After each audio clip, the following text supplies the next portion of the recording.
지금 이제 모든 경제 활동의 정상화라는 거 봤었을 때 지금 이 바닥에서 사야 되는 경기 민감주는 조선주들은 좀 눈에 띄어 보인다. PCB 이쪽 DDR5로 전환되는 이쪽 놈들은 갈 길을 가네라는 의지가 좀 시장에 많이 반영되고 있다.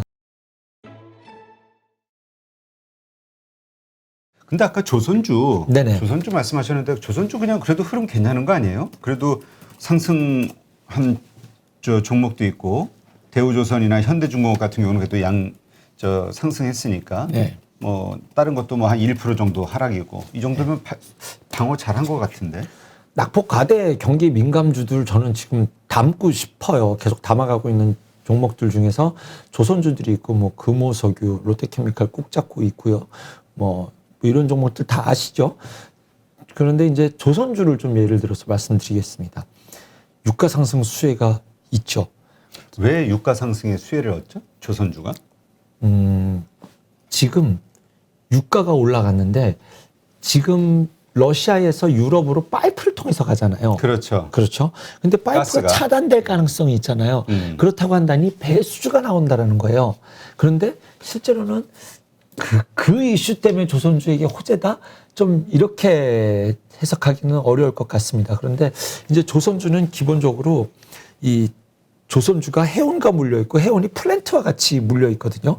그래서 이제 그 산유국들의 플랜트 수주가 일어날 때 플랜트와 더불어서 이제 벌크선이라든가 이런 것들에 대한 수주가 이어져서 함께 동반 진행이 된다라는 것이 이제 조선주들에 대한 그리고 기본적으로 플랜트 수주라고 봐야겠죠. 기본적인 핵심은 그런 것들이 거기에 이제 또 지금 노골적인 어떤 지정학적 리스크에 대한 수혜가 이제 조선주에 좀 가미되는 부분이 있을 텐데 여기에 이제 환율단도 지금 위치에서 조금 원화 강세가 돌아오기는 쉽지 않은 상황입니다. 그러면은 고유가와 이제 고환율 양쪽의 수혜를 다 가져갈 수 있는 것이 기본적으로 조선주인데 조선주가 그동안 이제 못 갔던 것은 LNG선 카타르 수주 이제 한쪽 날개였잖아요. 근데 이제 컨테이너 수주 중소형 컨테이너가 어느 정도 중간자리 해줬는데 탱커선 수준이 나올 수 있느냐 없느냐인데 이 부분은 새로운 그림으로 봐야 될 것 같아요.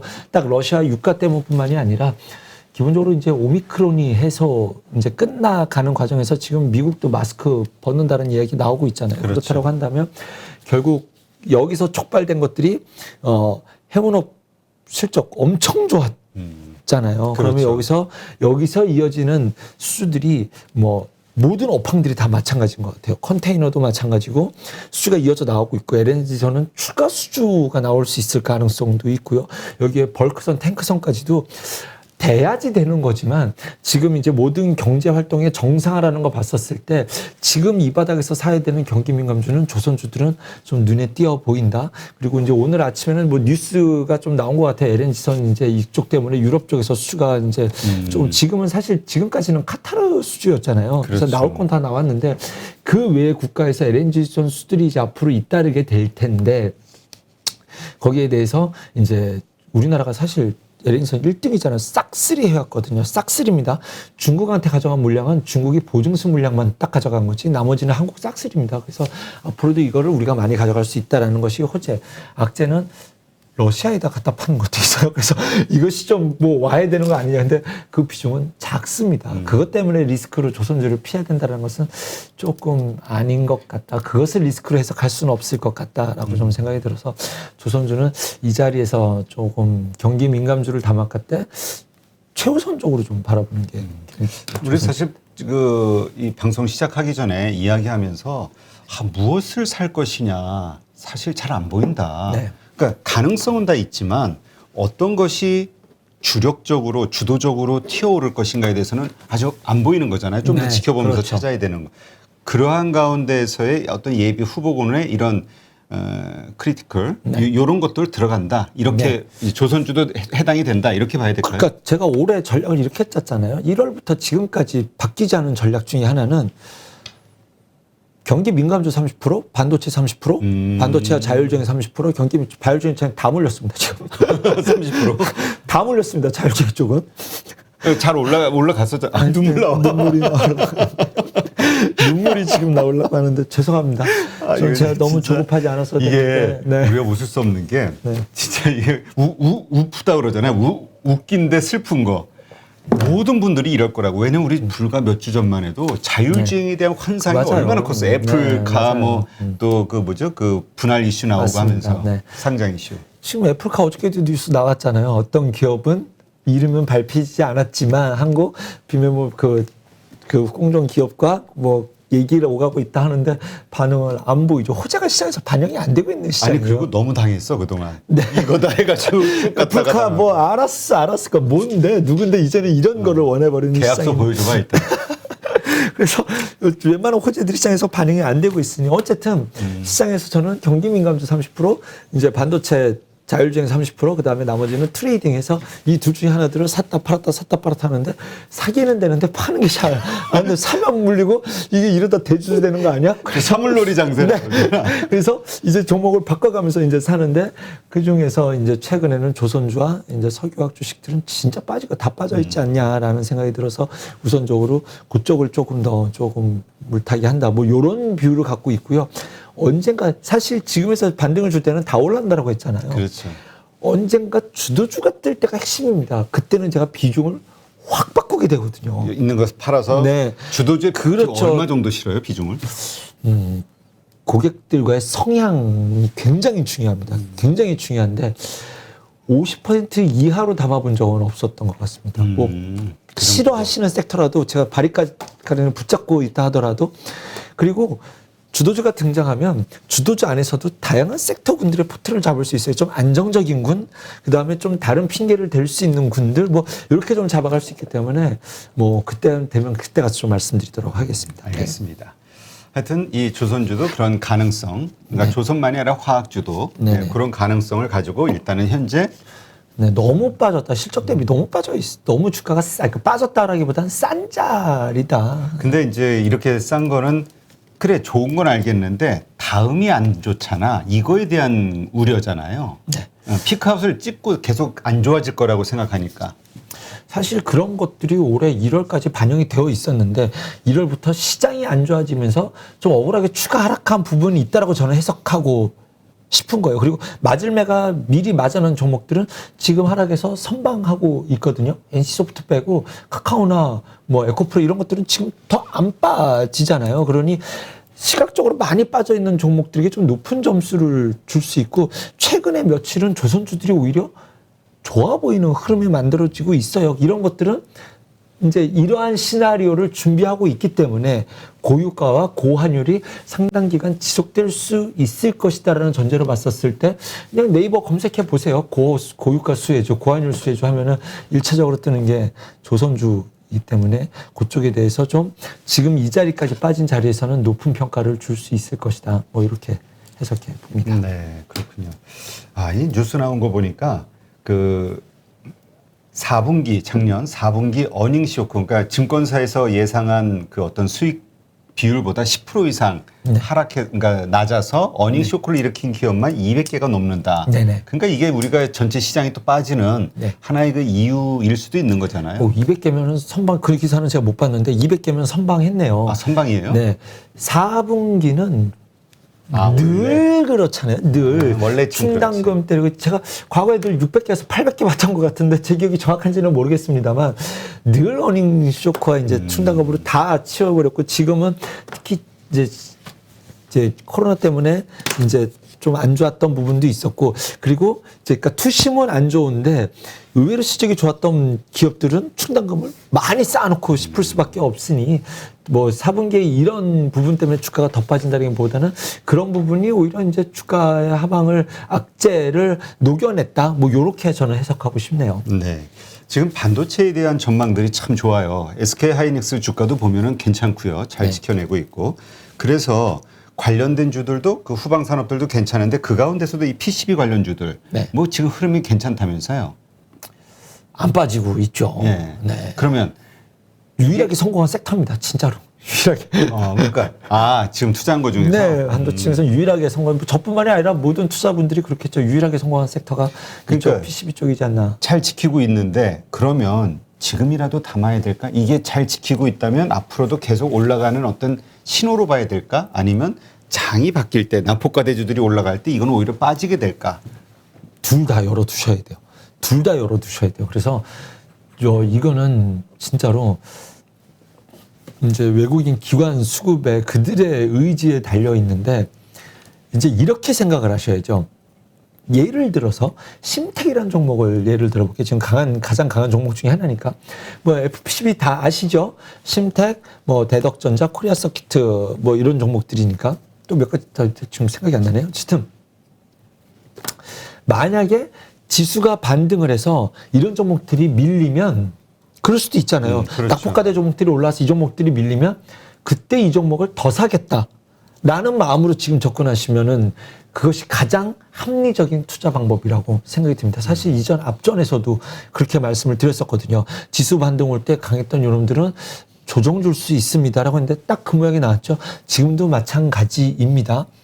그런데 반도체는 조금 점점 더 높은 밸류를 줄 수 있을 것 같아요. 그래요? 아까처럼 중국의 고립이라는 것은 한국 반도체의 구조적으로 좋은 호재가 지금 키옥시아 호재 되게 호재거든요. 이것이 시장에 반응되지 않지만 시장이 만약에 쌍바닥 찍고 올라간다고 한다면 다 이 얘기할 거예요. 그동안에 있었던 호재들이 여러분 뭔지 아세요? 시장에서 반영되지 않았던 호재들을 막 이야기할 거거든요.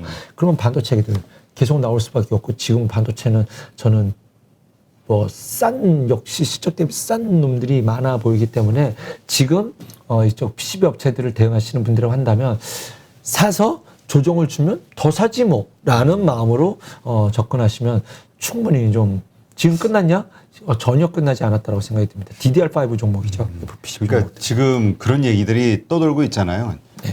물리더라도 용기를 내야 할 때, 네. 이건 멋있네 말이. 네. 그런 이야기들을 많이 하는데 참 이 용기를 낸다는 게 어려워요. 근데 이제 그 가운데서도 섹터라든가 종목을 잘 선별을 해야 되는데 네네. 어쨌건 지금 반도체는 펀더멘탈 자체적으로 좋으니 네네. 그렇죠. 조금 물리더라도 더 계속 네. 해나갈 네. 이유가 그렇죠. 충분하다. 네네.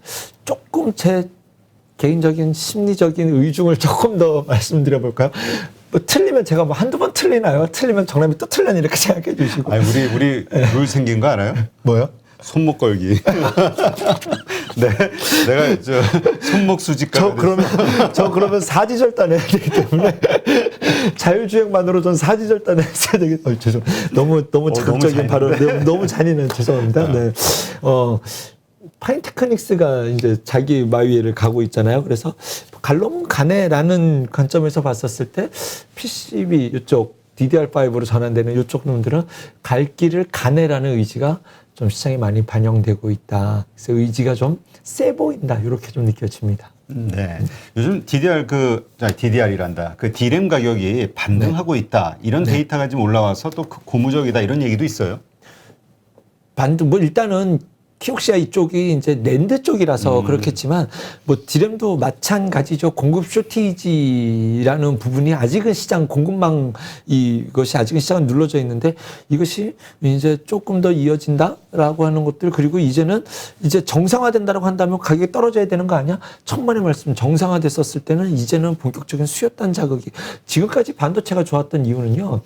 중국이 다 쓸어갔던 거거든요. 하지만 이제는 전 세계가 반도체를 확보해야 되는 이슈가 생깁니다. 그래서 지금 여기서 키옥시아 때문에 삼성전자 하이닉스가 수율을 그러니까 이제 24시간 풀가동해서 바짝 점유율을 높일 수 있는 이러한 자극적인 액션을 취할 수 있는 얼마나 기회가 좋습니까? 그렇지. 그럼 이거 관련주들이 올라야 되는데 시장에서 반응이 안 되고 있어서 하지만 장이 턴할 때 그 이슈 그런 종목들 움직일 것 같아요. 하긴 지난번에도 그 해외 수출한 그 회사 네. 앞타바이오였나? 그때 뭐 계약해가지고 근데 그때 장 안 좋을 땐 별로 반응이 없다가 한 일주일인가 열흘인가 지나고 나서 그게 갑자기 무슨 이유로 반영이 되면서 확 올라갔던 기억이 나요. 네네. 그래서 막 시장 재밌는 일 많았어요. 막 어제 뉴스가 오늘 반영되고 이틀 있다 반영되고 그래서 지금 너무 어두워서 모든 사람이 러시아, 우크라이나 막 이것만 보고 있고 뉴스는 맨날 그것만 타이틀로 뜨는데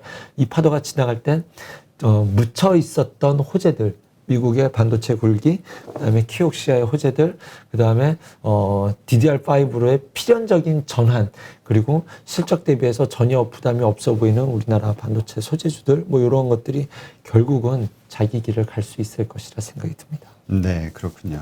지금 뭐 리오프닝 주들도 잘 네. 버티고 있잖아요. 그 최근에 그래도 계속 잘 올라왔었고 네. 또 오른 상태에서도 그래도 좀 잘 선방하는 것 같은 느낌을 네. 받거든요.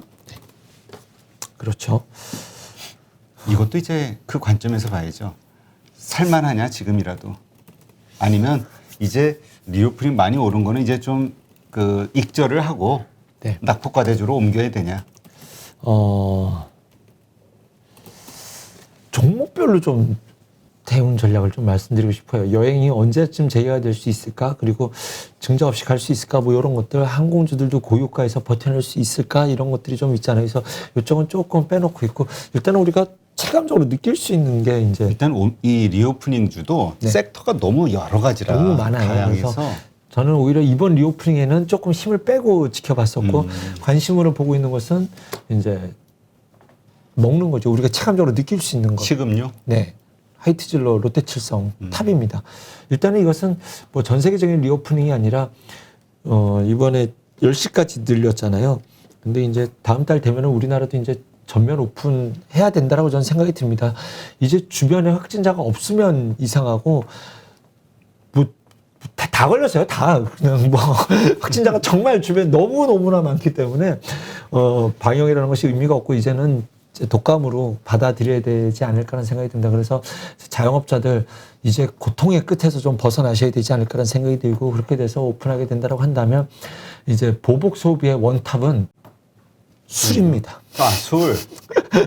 보복 소비 그동안 밀렸던 회식 예약자 힘들 것이고 그러니까 이 술을 우리가 그리고 사실 유흥 문화가 참 강한 나라였잖아요. 그렇죠. 예. 그러다 보니까 이 뭐 저녁에 그런 술 뭐 식당도 그렇고 이 뭐 술집도 그렇고 관련된 산업 그 친구가 그 대리기사 그 회사 국내 1위 회사 사장인데 힘들어가지고 얼마 전에 그렇죠. 보니까 그렇죠. 카카오에 매각했더라고.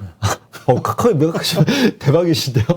자, 어쨌든 일단 우리가 체감적으로 느낄 수 있는 거 이제 화장품은 기저효과가 심리적 투심의 기저효과가 커서 지금 강하다. 트레이딩 가능하다. 종목별로. 그 다음에 이제 우리가 체감적으로 느낄 수 있는 건 이제 술이다 해가지고 이제 롯데칠성, 하이트질러, 국순당, 무학 이런 종목에서 트레이딩을 뭐 좀 충분히 해볼 수 있다라는 점. 그 다음에 이제 여행 관련주에서는 이제 롯데관광개발과 강원랜드를 보는데 강원랜드가 이제 뭐 사실은 국내용이잖아요. 우리 그렇죠. 지금 숫자가 작지 않아요. 그런데 인원 제한이 있잖아요. 그렇죠? 그럼 인원 제한이 풀리면 강원랜드가 가장 빠르게 반응을 보일 것 같아요. 가슴 아픈 일이지만 우리 사회적인 이슈의 가장 큰 문제 하나를 꼽으라고 한다면 사회적 박탈감이거든요. 그것이 양극화는 더 심해졌죠. 맞습니다. 그것이 자극된 것이 이제 우리의 인식 안에서는 기본적으로는 부동산, 그 다음에 코인이라는 것이 누구는 어떻고 누구는 어땠고 해가지고 그러한 것들 자극적인 뉴스들이 우리가 심지어 압박할 때 좀 슬픈 이야기지만 어쨌든 강원랜드는 빼곡히 찰 가능성이 높아서 이러한 의식에서 우리가 이제는 우리나라도 오픈할 것이다라는 접근에서 봤었을 때 술과 관련된 음식료와 이쪽 뭐 강원랜드 그다음에 조금 되새겨 본다면 카지노 관련주들은 조금 근데 내일장 어떻게 하는 게 좋을까요? 전략. 일단 오늘 지금 분위기대로라면 나스닥 선물지수 안 좋고 내일 뭐 나스닥 오늘 급락하고 내일 장 역시 안 좋게 시작한다고 쳤을 때 네. 어떻게 대응하는 게 좋을까요? 자, 지금은요, 시장이 똑같이 매를 맞아요. 지금 1월달 시장은 성장주가 과한 매를 맞아서 지수 빠지는 것 대비 내 종목들은 과격하게 빠졌었거든요. 그런 종목들이 많았었잖아요. 그런데 지금은 지수가 2% 빠지면 내 종목은 뭐 3%, 뭐 이 정도 빠지고 지금부터 빠지는 것은 전쟁 리스크이기 때문에 어차피 대응이 불가능한 영역으로 들어갑니다. 그래서 저는 내일부터 빠지는 것에 대해서는 매수 관점입니다. 네, 말씀하셨던 우리 섹터 여러 개 얘기했잖아요. 이 관련된 주식들이라면 다 이 종목들 안에서 손실이 큰 종목을 우선적으로 담아가는 겁니다. 뭐 기부 이런 거 없어요. 그냥 지금 일단은 지수가 이제 많이 빠진 최근에 더 많이 종목일수록 우선적으로 기계적인 물타기 전략을 준비할까 합니다. 네, 알겠습니다. 네, 참 어려운 시장이라 요즘 우리 전문가분들도 얘기하기가 참 힘들어요. 그리고 네. 기운도 안 나고. 네. 네. 그러나 어쨌건 이게 또 우리 현실이잖아요. 주식시장. 1년에도 여러 번 일어날 수 있는 일들이고 우리 투자자들 특히 최근에 시장에 새로 진입한 투자자들은 너무 실망하지 마시고 이러한 것들을 어떻게 극복하는지 또 이거 하나의 공부 과정으로 삼으시면서 투자는 이제 우리 죽을 때까지 해야 되니까 네, 그렇죠. 앞으로 이제 근로소득만 가지고 살 수 없는 세상이다 네. 보니 그런 기회로 삼을 수 있는 시험 구간으로 마음 편하게 가져보는 게 생각하는 게 마음이 좀 편하지 않을까 그렇습니다. 생각이 듭니다.